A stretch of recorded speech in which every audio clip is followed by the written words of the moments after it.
हम मीनू झा प्रणाम करै छी समस्त मिथिलावासीके। गौरीके चतुर्थीके गीत लऽ कऽ एकटा उपस्थित छी अपन माताजीके संग। कोशिश करै छी अहाँ सबके नीक लागै। धन्यवाद। जय मिथिला, जय मैथिली।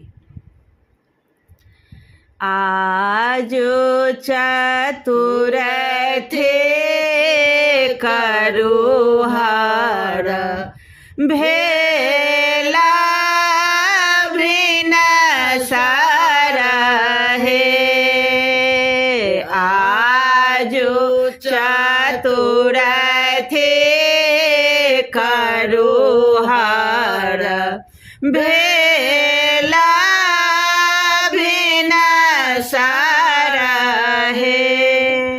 आहे विध करे से जाओ ठाबथे नेपाल को बड़ा घर है। आहे विध करे से जाओ ठाबथे नेपाल को बड़ा घर है। पालो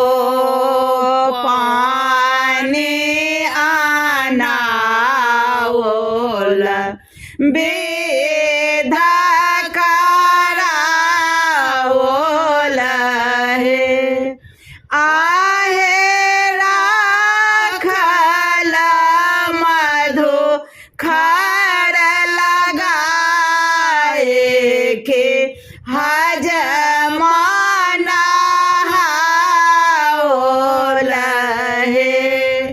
आहे राखल मधु खर लगाए के हजमान हाओल है। पंडित आबे पढ़ाओल चतुरथे कराओल हे। सखे दास मंगल गाओल गावे सुनाओल है।